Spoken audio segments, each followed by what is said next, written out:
ចាជំរាបសួរសួស្តីពុកម៉ែបងប្អូនទាំងអស់គ្នាថ្ងៃនេះនឹងខ្ញុំមកធ្វើចាអាហារថ្ងៃត្រង់ចាឥឡូវហ្នឹងខ្ញុំមានត្រីឡាប់យ៉ាមួយក្បាលចាបន្ទាប់មកខ្ញុំលាងទៅឲ្យស្អាតហើយត្រីឡាប់យ៉ាហ្នឹងគឺគេធ្វើមកពិសាឲ្យស្អាតហើយខ្ញុំយកមកគ្រាន់តែលាងទឹកឲ្យវិធីធ្វើរបស់ខ្ញុំហ្នឹងគឺខ្ញុំសោសជាមួយនឹងទឹកក្តៅចាមិនមែនសោសគឺថាដាំទឹកក្តៅឲ្យលាងឲ្យស្អាតហ្នឹងហើយព្រោះទឹកក្តៅហ្នឹងលាងត្រីហ្នឹងគឺស្អាតណាចាអត់និយាយទៅវាកាត់លំអិលហើយនឹងក្លិនឆ្អាបហើយបន្ទាប់មកខ្ញុំយកឆូតដាក់លើចានអញ្ចឹងមកចាហើយខ្ញុំចិត្តខ្ញីចាហ្នឹងហើយដោយសារថ្ងៃហ្នឹងខ្ញុំធ្វើចាត្រីចំហុយខ្ញីជាមួយនឹងខ្ទឹមសចាអញ្ចឹងខ្ញុំមានខ្ញីប៉ុណ្ណឹងបន្ទាប់មកខ្ញុំចិត្តចនិតទូចប៉ុណ្ណឹងមកចាតាមចំណងចំណូលចិត្តបងប្អូនដែលធ្លាប់ញ៉ាំធ្វើអញ្ចឹងណាចិត្តបែបណាក៏បានដែរតែភាគច្រើនគឺខ្ញុំចិត្តបែបហ្នឹងចាដើម្បីចំហុយជាមួយនឹងត្រីរបស់យើងណាចាអញ្ចឹងត្រីចំហុយជាមួយនឹងខ្ញីហ្នឹងគឺសាមញ្ញស្រួលចាគឺអត់ពិបាកអីហើយឈ្ងុយឆ្ងាញ់ទៀតចាបន្ទាប់មកខ្ញុំដាក់ម្ទេសចាដាក់ម្ទេសដើម្បីកាត់ក្លិនឆ្អាបចាអញ្ចឹងពុកម៉ែបងប្អូនបើសិនជាអត់ចេះញ៉ាំម្ទេសមិនដាក់ក៏បានដែរអញ្ចឹងណាចាហើយបន្ទាប់មកជាមួយនឹងដាក់ជាមួយនឹងហាន់ស្លឹកខ្ទឹមចា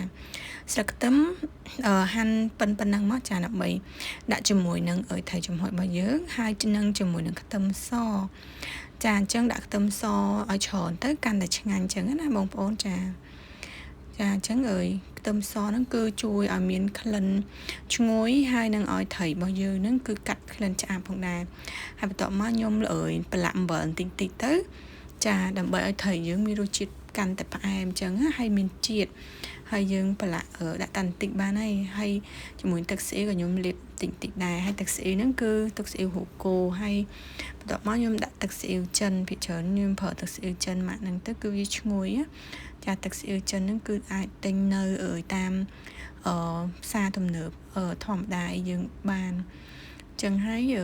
ប្រឡាក់ឲ្យចូលជាតិអញ្ចឹងមកចាឲ្យខ្ញុំដាក់រ៉ូឌីបន្តិចចាគឺថាលាយគ្រឿងតិចអញ្ចឹងទៅ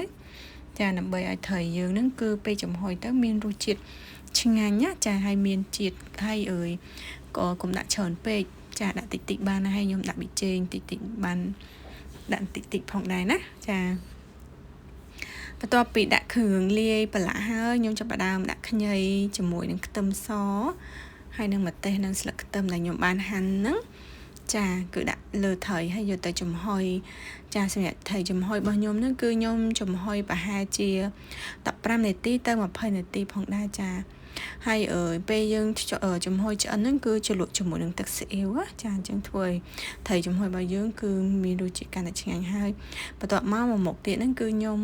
ឆាខាត់ណាជាមួយប្រេងខ្យងហើយខាត់ណាភាគច្រើនគឺខ្ញុំចិត្តឲ្យខ្ញុំមើលស្លឹកអញ្ចឹងខ្លាចមានតកូវនៅជាប់ហ្នឹងណាចាបន្ទាប់មកខ្ញុំចាប់ផ្ដើមដាក់បំពងខ្ទឹមចាហើយចាក់ខាត់ណាចូលចាបន្ទាប់ពីចាក់ខាត់ណាចូលគឺត្រឡប់ឲ្យវាស្រទាប់ឲ្យចូលជាមួយនឹងប្រេងរបស់យើងហើយជាមួយនឹងខ្ទឹមហ្នឹងចាឆាឲ្យរៀងស្គាប់មកបន្ទាប់មកខ្ញុំចាក់ទឹកស៊ីអ៊ីវចាទឹកស៊ីអ៊ីវចិនដែរហើយភាគច្រើនឆារបស់ខ្ញុំគឺខ្ញុំប្រើតែទឹកស៊ីអ៊ីវបន្តិចហើយនឹងប្រេងខ្យងបន្តិចឯចាព្រោះដាក់ប៉ុណ្ណឹងគឺឆ្ងាញ់ល្មមមានជាតិគឺអត់បាច់ចាំដាក់គ្រឿងច្រើនទេណាចាភាគច្រើនត្រឡប់របស់ខ្ញុំគឺខ្ញុំឆាតែបែបហ្នឹងឯងចាហើយធ្វើឲ្យឆារបស់យើងនឹងឈ្ងុយឆ្ងាញ់ហើយមានក្លិនឈ្ងុយចេញពីទឹកស៊ីអ៊ីវហើយនឹងប្រេងខ្យងណាចាហើយនឹងខ្ទឹមរបស់យើងដែលយើងបានដាក់ហ្នឹងចាហើយបន្ទាប់មកគឺឆារបស់ខ្ញុំបានរួចរាល់ហើយអញ្ចឹងអាហារពីរមុខចាត្រីចំហុយជាមួយនឹងចាខាត់ណាត្រឡប់ប្រេងខ្យងរួចរាល់ហើយខ្ញុំមានទឹកស៊ុបចាភាគច្រើនខ្ញុំចូលចិត្តញ៉ាំទឹកស៊ុបចាមួយស៊ុបចាអញ្ចឹងមុខម្ហូបដែលនាងខ្ញុំបានធ្វើហ្នឹងគឺរួចរាល់ចាអញ្ចឹងពុកម៉ែបងប្អូនចាអាចសាកធ្វើញ៉ាំបានងាយស្រួលហើយឆ្ងាញ់ហើយសុខភាពល្អទៀតចាអរគុណពុកម៉ែ